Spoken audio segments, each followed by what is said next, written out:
যাই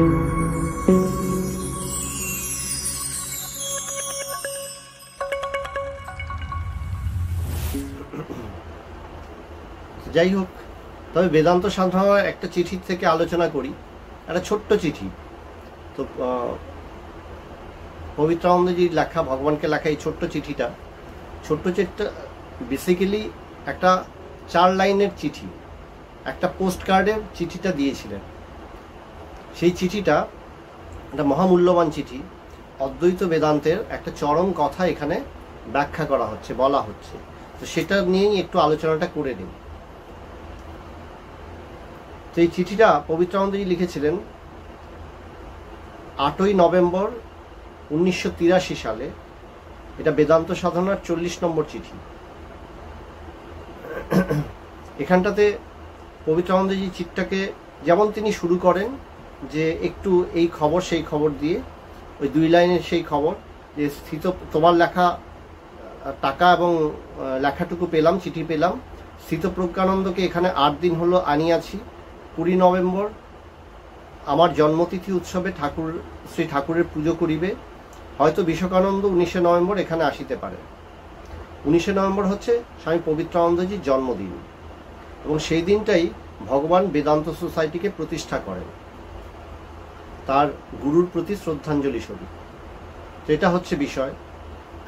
তারপরেই এইটুকু কথা বলি, তিনি জাগতিক কথা খুব বেশি পবিত্রানন্দজি কখনোই বলতেন না। যা কিছু বলতেন তা মূলত বেদান্ত ভিত্তিক। আর নয়তো তিনি নিজের মতন, তিনি ভালো দারুণ ধ্রুপদী সঙ্গীতজ্ঞ ছিলেন, গান গাইতেন, তিনি গান গাইতেন। সেখানে বেদান্তে লিখছেন, আরশি নড়িলে চড়িলে প্রতিবিম্ব সূর্য নড়ে, আরশি স্থির থাকিলে প্রতিবিম্ব সূর্য অভেদে ভাসমান হইয়া স্থিরই থাকে। একটা 4 লাইনের চিঠি, একটা পোস্ট কার্ডের চিঠি, বুঝতে হবে।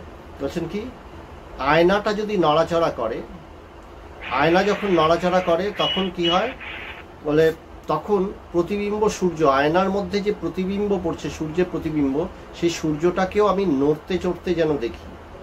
কিন্তু আয়না যদি স্থির থাকে তবে প্রতিবিম্বিত সূর্য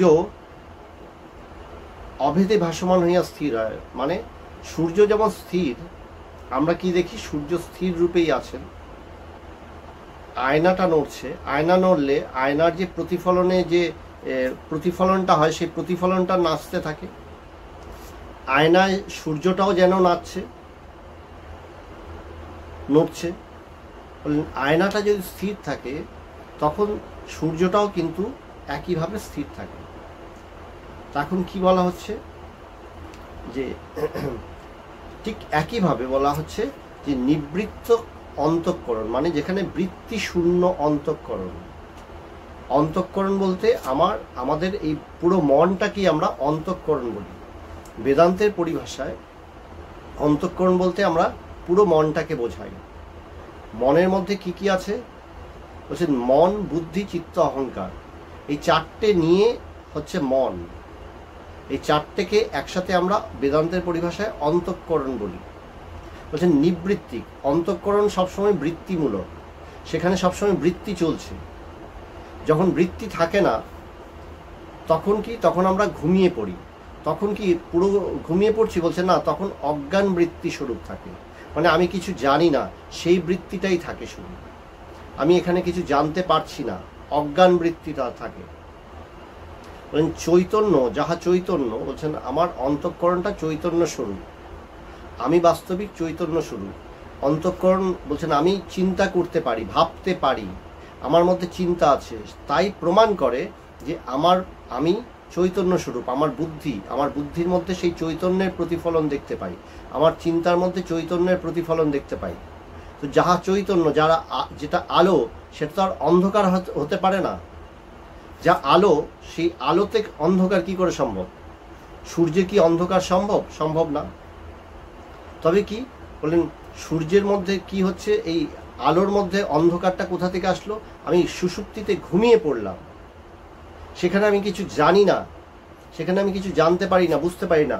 তখন কি, তখন সম্পূর্ণ বৃত্তি স্থির হয়ে গেছিল বলে বৃত্তির অন্য কোনো বিষয় ভিত্তিক ছিল না। সেখানে কি শুধু অজ্ঞান বৃত্তি ছিল,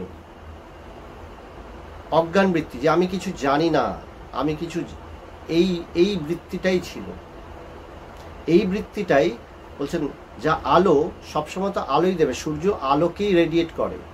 তো চৈতন্য, যা চৈতন্য স্বরূপ, সেই চৈতন্য স্বরূপ তো সবসময় চেতনাকেই রিফ্লেক্ট করবে। সেখানে সবসময় বৃত্তিই থাকবে, চিন্তা থাকবেই। সেই চিন্তার মধ্যে মানে বৃত্তিটা, মানে এই চৈতন্যই বৃত্তিরূপে আমার কাছে প্রকাশিত হচ্ছে, বৃত্তিরূপে বা চিন্তারূপে আমার কাছে প্রকাশিত হচ্ছে। আমার ভেতরে কি মন রূপে প্রকাশিত হচ্ছে। মন মানে সংকল্প বিকল্প, এটা করব না ওটা করব, এরকমভাবে নানাভাবে প্রকাশিত হচ্ছে। আবার বলছেন বুদ্ধি রূপে এই সংকল্প বিকল্পের মাঝে কোনটা করব বা করব না, এই যে নিশ্চয়াত্মিকা বৃত্তি নিশ্চয় করে বলে দিচ্ছে, আমার চিন্তা বলে দিচ্ছে এইটা করো বা করো না, এটা হচ্ছে বুদ্ধির ক্রিয়া। সমস্ত কিছু খেলাটা হচ্ছে কোথায়? এই চৈতন্যের আলোতে। যা আমার স্বরূপ, সেই স্বরূপ চৈতন্য স্বরূপ, সেই চৈতন্য স্বরূপের আলোতে এই খেলা হচ্ছে, সেই চৈতন্যের আলোতে এই খেলাটা হচ্ছে। বলছেন সেখানে বৃত্তিরূপে তার যেন প্রকাশ হচ্ছে। বললেন কেমন? ভগবান এই কথাটাকে খুব সুন্দরভাবে বলতেন, দেখ সিনেমা হলে গেলি, সিনেমার পর্দাটা কিন্তু সাদা, সেই থিয়েটার হলের পর্দাটা সাদা, সেই সাদা পর্দায় আলো পড়ছে, সেই আলোটা এমনভাবে পড়ছে, সেই আলোর মধ্যেই দেখা যাচ্ছে গাড়ি চলছে, মানুষ নাচছে, পাহাড় দেখা যাচ্ছে, আগুন দেখা যাচ্ছে, সমুদ্র দেখা যাচ্ছে, সমস্ত কিছু সেই আলোর খেলা। বাস্তবিক সেই আলোই, আলোর মধ্যেই যেন সেই সমুদ্রের প্রকাশ, আগুনের প্রকাশ, পাহাড়ের প্রকাশ, এমনকি অন্ধকারেরও প্রকাশ। বলে ঠিক তেমনি সেই চৈতন্য স্বরূপ আমি, সেই চৈতন্যের মধ্যেই আমার মনের প্রকাশ, সংকল্প বিকল্প নামক বৃত্তিগুলোকেই মন বলি, সেই মনের প্রকাশ। নিশ্চয়াত্মিকা বৃত্তি নিশ্চয় করে বলে দিচ্ছে এটা করব বা করো না, এটা হচ্ছে বুদ্ধি, সেই বুদ্ধির প্রকাশ। আমার অহংকারের প্রকাশ, এটা আমার, আমি এই করেছি, এই জিনিসটা আমি জানি, অহংকারের প্রকাশ। নানান বিষয় বা বস্তুকে আমার সাথে, নিজের সাথে রিলেট করছি, সেই অহংকারের প্রকাশ, অহংকারমূলক বৃত্তি। সেখানেও বৃত্তি বা চিন্তা, সেই বৃত্তি তৈরি হচ্ছে। বলেন সব খেলা কোথায় হচ্ছে? মানে সমস্ত খেলা সেই আলোর সাহায্যেই হচ্ছে, সেই আলোর সাহায্যে, সেই চেতনার সাহায্যেই হচ্ছে, সেই শুদ্ধ চেতনার সাহায্যেই হচ্ছে। আবার বলছেন চিত্ত, বললেন চিত্ত কি? যেখানে সমস্ত ভালো লাগাগুলো আমার স্টোর হয়ে থাকে, যে এইটা এতটা ভালো লেগেছে, এটা ভালো, কম ভালো লেগেছে, সমস্ত যে ভালো লাগা, তৃপ্তি, সেই তৃপ্তিগুলোকে আমি স্টোর করে রাখি, মেমোরি রূপে স্টোর করে রাখি। সেটাই হচ্ছে সেই স্টোর হাউসটাকেই ধরে রাখো চিত্ত। সেটাও একটা বৃত্তি, বৃত্তিস্বরূপ। বলে আমার কোনোদিন একটা চকলেট খেয়ে ভালো লেগেছে, তো বুদ্ধি আমাকে বলে দিল চকলেটটা ভালো খেতে, চকলেটটা খেলাম, খেয়ে ভালো লাগলো। নেক্সট দিন আর বুদ্ধির ক্রিয়া করতে হয় না, আমি জানি এই চকলেটটা ভালো। কেন? আমার চিত্ত তখন বলে দিচ্ছে ভালো ভালো, খেয়ে নাও, আমি খেয়ে নিলাম। বলে এই মন, বুদ্ধি, চিত্ত, অহংকার, এই 4 রকমের বৃত্তি হয়। এই 4 রকমের বৃত্তি টোটালটাকে একসাথে আমরা অন্তঃকরণ বলি। সেই অন্তঃকরণে সবসময় বৃত্তি আছে। জাগ্রত অবস্থায় আমরা সবসময় এই বৃত্তিগুলোকে দেখতে পাই, বৃত্তির প্রতিফলন দেখতে পাই। আমরা হাতি দেখছি, ঘোড়া দেখছি, মানুষ দেখছি, জন দেখছি, আমার চাকরি বাকরি, ব্যবসা বাণিজ্য, আমার সংসার, আমার সুবিধা অসুবিধা, ভালো লাগা মন্দ লাগা, সমস্ত কিছু, সমস্ত বৃত্তিস্বরূপ আমি দেখছি। আবার ঘুমিয়ে পড়লাম, স্বপ্ন দেখছি, স্বপ্নের মধ্যেও একই। সেখানে শুধু দেহের ক্রিয়াটা হচ্ছে না, আমি দেহ নিয়ে কোথাও ছুটে বেড়াচ্ছি না, কিন্তু স্বপ্নের মধ্যে সেই একইভাবে আমার স্বপ্নের ছুটে বেড়ানোটা আছে। স্বপ্নের মধ্যে সেই একই ইমোশনসের খেলা হচ্ছে। জাগ্রত অবস্থারই যেন একটা প্রতিফলন, স্বপ্ন ছোট্ট প্রতিফলন, সেখানে কিছুটা যেন ধোঁয়াশা, এটার সাথে ওটা মিলে যাচ্ছে, মিশে যাচ্ছে। আবার কি খুব অল্প সময় হয় স্বপ্ন। আবার বলছেন আরও গভীর ঘুমে ঘুমিয়ে পড়লাম, সুষুপ্তিতে চলে গেলাম, যখন আমি স্বপ্নও দেখছি না, তখন কি? তখন আমি কিছু জানি না। বলে সিনেমা হলে যেমন হয় যে মনে করো একটা দারুণ মাঠের মধ্যে দিয়ে যেতে যেতে পাহাড়ে উঠছি, পাহাড় থেকে আমি একটা টানেলে ঢুকছি, সুড়ঙ্গে ঢুকছি, গুহার মধ্যে প্রবেশ করছি, এবার অন্ধকার, অন্ধকার হয়ে গেল, অন্ধকারের মধ্যে কিছু দেখা যাচ্ছে না। টোটালটাই আমি সিনেমাতে দেখছি। সিনেমাতে সেই অন্ধকারটা কে প্রকাশ করছে? সেই সিনেমার যে আলোটা এতক্ষণ মাঠকে প্রকাশ করছিল, পাহাড়কে প্রকাশ করছিল, নদীকে প্রকাশ করছিল, সেই আলোটাই কিন্তু এই সুড়ঙ্গ বা গুহার অন্ধকারটাকেও প্রকাশ করছে। ঠিক তেমনি আমার সেই আমার সেই শুদ্ধ চৈতন্য, সেই শুদ্ধ চৈতন্যের মধ্যে এই সমস্ত জগৎ যেমন প্রতিফলন হচ্ছিল স্বপ্নে, জাগ্রত অবস্থায়, স্বপ্ন অবস্থায় স্বপ্নের প্রতিফলন হচ্ছিল, সুষুপ্তি অবস্থায় অজ্ঞানমূলক বৃত্তির প্রতিফলন হচ্ছে। আমি কিছু জানি না বলেন, তার প্রতিফলন ঘটছে। বলে কি মজা দেখো, বলেন সবসময় কিন্তু প্রতিফলনটা ঘটছেই। বলেন এখন বলছে কি নিবৃত্তিক অন্তঃকরণ, যেখানে কোনো বৃত্তি নেই বা বৃত্তি স্থির হয়ে গেছে, সেই নিবৃত্তিক অন্তঃকরণ, নিবৃত্তিক অন্তঃকরণ বলছেন সেই নিবৃত্তিক অন্তঃকরণ যাহা প্রকৃত স্থির, সেই নিশ্চল অন্তঃকরণে চিদাভাস যাহার পূর্ব নাম কাঁচা আমি, সে অভেদই ভাসমান হইয়া শান্তই থাকে। মানে নিবৃত্তিক অন্তঃকরণ, অন্তঃকরণে সবসময় আমার মধ্যে বৃত্তি উঠছে, চিন্তা উঠছে, একটার পর একটা চিন্তা উঠছে, একটার পর একটা বৃত্তি উঠছে। তাই আমি সবসময় মনে হচ্ছে যেন আমি কত চঞ্চল, আমাকে কত কিছু ডিল করতে হয়। জাগ্রত অবস্থায় কি হচ্ছে, আমাকে সংসার ডিল করতে হচ্ছে, আমার ছেলে মেয়ে সামলাতে হচ্ছে, আমার স্বামী স্ত্রীকে সামলাতে হচ্ছে, আমার চাকরি ব্যবসা বাণিজ্য সমস্ত কিছু সামলাতে হচ্ছে, আমার সংসারের কত চাপ, কত কিছু সামলাতে হচ্ছে। সবসময় আমি একটার পর একটা কাজ করে যাচ্ছি, একটার পর একটা বৃত্তি উঠে যাচ্ছে আমার ভেতরে। সমস্ত কাজ শেষ করলাম, এবার আমার নিজের চাহিদা পূরণ করছি, এটা করতে হবে সেটা করতে হবে, এটা ভালো লাগে ওটা ভালো লাগে না, চাহিদা পূরণ করে যাচ্ছি, এই চলছে, এভাবে আমি করছি। বলে এটা কি বলেন, অনবরত একটার পর একটা বৃত্তি হচ্ছে। বলেন সেই বৃত্তি স্থির হবে কি করে? বলেন যখন আমার ভেতরে একটাই মাত্র বৃত্তি থাকবে, আর কোনো বৃত্তি থাকবে না, তখনই সেটা যেন স্থির, তখনই সেটা স্থির হয়ে যায়। তাই বলছেন যে ব্রহ্মকারা বৃত্তি যখন একটা স্থির হয়ে যায়, মানে শুধু সেই বৃত্তি আছে, অন্য কোনো বৃত্তি নেই।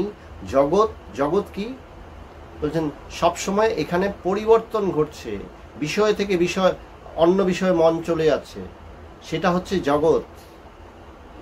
যখন একটার থেকে আরেকটা বিষয়ে মন যাচ্ছে না, তখন দেখা যাচ্ছে সব স্থির, সব কিছুই স্থির। তো আমরা ধ্যানের মধ্যে কি করি, কনসিয়াসলি এটা প্র্যাকটিস করার চেষ্টা করি, অভ্যাস করার চেষ্টা করি। কনসিয়াসলি বসলাম, আমার মনটাকে একটা বিষয়ের মধ্যে আটকে রাখার চেষ্টা করলাম, একটা বৃত্তিতে নামিয়ে আনার চেষ্টা করছি, অর্থাৎ স্থির, নিজেকে স্থির করছি।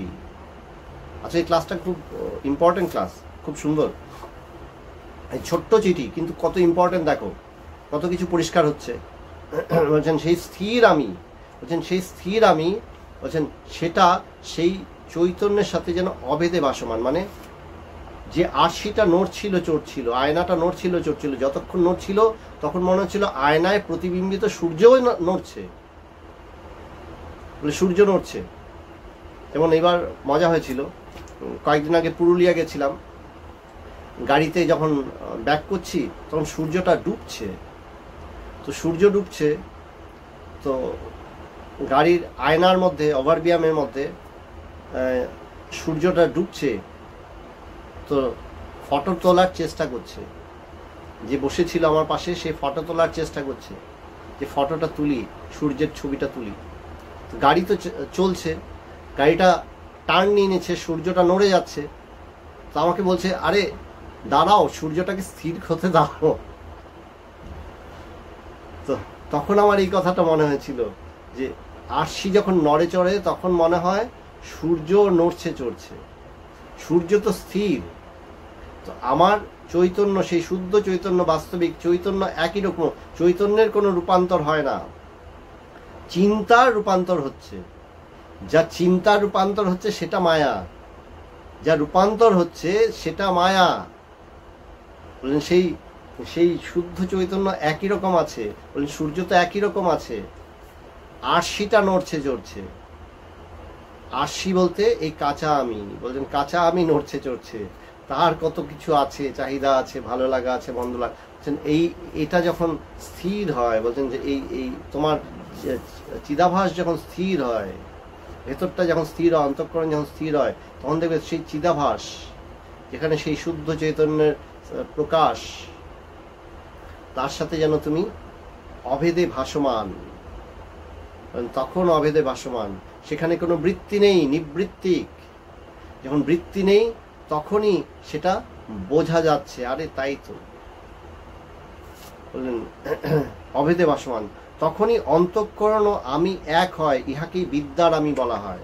এটাই হচ্ছে বিদ্যার আমি, যে অন্তঃকরণ মানে মন যা চঞ্চল ছিল, মন বুদ্ধি চিত্ত অহংকার রূপ এই মন অন্তঃকরণ যা চঞ্চল ছিল, বৃত্তিরূপ ছিল, সে যখন নিবৃত্তিক হলো, সেই নিবৃত্তিক হয়ে সেই শুদ্ধ চৈতন্যের সাথে অভেদে ভাসমান হয়, অভেদে ভাসমান হয়, তখনই বিদ্যার আমি, অর্থাৎ আমি তখন নিজেকে জানতে পারি, আমি সেই শুদ্ধ চৈতন্য স্বরূপ।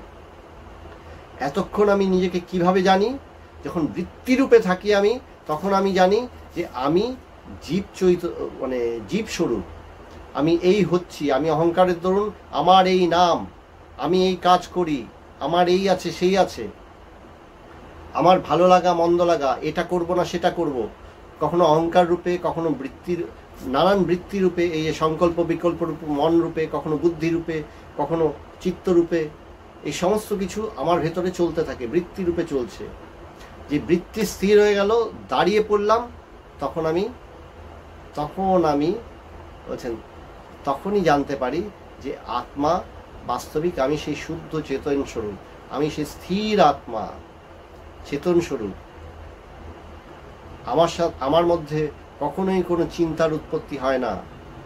বলেন পর্দাটা, ভগবান বলতেন কি সুন্দর বলতেন, সিনেমার পর্দাটা তো সাদা, পর্দাটা সাদাই রয়েছে রে, আলোটা পড়ছে, সে আলোতে দেখা যাচ্ছে সূর্য উঠছে, আবার দেখা গেল রাত হয়েছে, অন্ধকার হয়েছে, সবই সেই আলোর খেলা। পর্দা তো নিশ্চল স্থির, সে একই রূপ, বাস্তবিক ঠিক তাই। বললেন তুমি শুদ্ধ স্থির সেই পর্দার মতন, তোমার পর্দা, সেই পর্দাই সেই চৈতন্য স্বরূপ, সেই চৈতন্য স্বরূপ পর্দাই যেন নানান রূপ পরিগ্রহ করছে, প্রত্যেক মুহূর্তে নানান রূপ পরিগ্রহ করছে। যে রূপটা পরিগ্রহ করছে, যে রূপটা ধারণ করছে, যে রকম ধারণ করছে, আমি সেটাকেই সত্য বলে ধারণা যেই করছি, তখনই মনে হচ্ছে যে তা পরিণাম প্রাপ্ত হচ্ছে। বাস্তবিক কি কোনো পরিণাম প্রাপ্ত হচ্ছে? বলে পর্দার মধ্যে কি কোনো মানুষ চলছে, কোনো গাড়ি চলছে, কখনো সূর্য উঠছে, কখনো সূর্য ডুবছে, কখনো দিন হচ্ছে, কোনো রাত্র হচ্ছে, বাস্তবিক পর্দার মধ্যে কি কোনো কিছুই হচ্ছে? কিছুই তো হচ্ছে না, পর্দা তো স্থির, তার উপরে শুধু আলোর খেলা চলছে। সেই আলোর খেলাটাকে আমি ধারণা করে বসছি, এই তো দিন হলো, এই তো রাত হলো, এই তো সূর্য উঠলো, এই তো সূর্য ডুবলো, এই তো কত সমস্যা, এই তো গাড়ি চলছে, এই তো গাড়ি এসে একে ধাক্কা মেরে দিল, এই তো আনন্দে নেচে উঠছে, এই তো গেয়ে উঠছে, ও কাঁদছে হাসছে, কত কিছু, কত ঘটনা ঘটছে। বাস্তবিক কি হচ্ছে? বলে কোথাও কিছু হচ্ছে না, কোথাও কিছু হচ্ছে না, পর্দা তো সে স্থির। ঠিক তেমনি বলছেন একইভাবে দেখো, তোমার অন্তঃকরণ যখন নিবৃত্তিক হয়, বাস্তবিক স্থির, তা স্থির, সেখানে কখনোই কিছু হচ্ছে না, কখনোই কিছু ঘটছে না, কিন্তু এই অঘটন ঘটন পটিয়াসী মায়া তরুণ, আমার মনে হচ্ছে কত কিছুই হচ্ছে এই সংসারের মধ্যে, কত কিছুই প্রত্যেক মুহূর্তে হয়ে চলেছে। বাস্তবিক কি কোথাও কিছু হচ্ছে? কোথাও কিছুই হচ্ছে না। বাস্তবিক তো সেই আমি চির নির্লিপ্ত, আমি সেই একই রূপ আছি। আমার দেহের পরিবর্তন ঘটছে, আমার মনের পরিবর্তন ঘটছে, আমার পারিপার্শ্বিকতার পরিবর্তন ঘটছে, আমি যে অনুভবটা তা চিরস্থির, সেখানে তো কোনো পরিবর্তন নেই, সেখানে তো কিছু হচ্ছে না, কখনোই কিছু হচ্ছে না। যা পরিবর্তন হচ্ছে, যেখানে পরিবর্তন দেখা যাচ্ছে, যা রূপান্তর হচ্ছে, তা কাঁচা আমি, যা চিরস্থির অপরিবর্তনীয়, যেখানে কোনো বিচলিত হয় না, যে সৎস্বরূপ, তাই বিদ্যার আমি, তাই আমার স্বরূপ, তা এটা ধরতে পারাটাই হচ্ছে মূল কথা। ধরতে পারার মূল কথার বিষয়টা কি? একটু ধ্যানের অভ্যাস করা। যেমন যেমন আমরা ধ্যানের অভ্যাস করতে শুরু করব, ধ্যানের গভীরতায় ডুবতে শুরু করব, ধীরে ধীরে দেখব আমি বৃত্তিমূলক, আমি সবসময় বৃত্তি স্বরূপ হয়ে থাকি, বৃত্তিমূলক হয়ে থাকি। নানান চাহিদা, নানান বাসনা, নানান চিন্তা, সমস্ত বৃত্তি আস্তে আস্তে থেমে যাচ্ছে, স্থির হয়ে যাচ্ছে। ধ্যানের প্রথম প্রথম সবাই ধ্যানে যখন বসে দেখি মনের মধ্যে কি হয়, বলে আমার ধ্যান হয় না, হতাশামূলক বৃত্তি, ধ্যান হবে না। বললেন সেটাকে গুরু একটু আশ্বাস দিল যে হবে। হ্যাঁ, গাইডেড মেডিটেশন আজকাল অনেকে করে, গাইডেড মেডিটেশন। সেখানে কি করে যে গাইড বা গুরু সে বলে যে ধ্যান হবে, এবার চোখ বন্ধ করো, নিঃশ্বাসটা গভীর করো, ধীরে ধীরে নিঃশ্বাস ফেলো, দেখবে তাই তো ওই করতে গিয়ে দেখছে হ্যাঁ মনটা বসছে। মানে একজনকে আমার দরকার, অবলম্বন দরকার, একজন যে আমাকে অবলম্বন দিচ্ছে, সাহায্য করছে, আমি দেখছি হচ্ছে হচ্ছে হচ্ছে।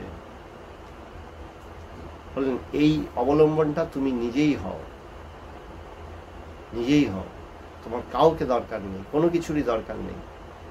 তুমি সেই শুদ্ধ চেতন স্বরূপ, তোমার আবার কাকে কি প্রয়োজন? এটাই হচ্ছে বেদান্তের মূল বিষয়।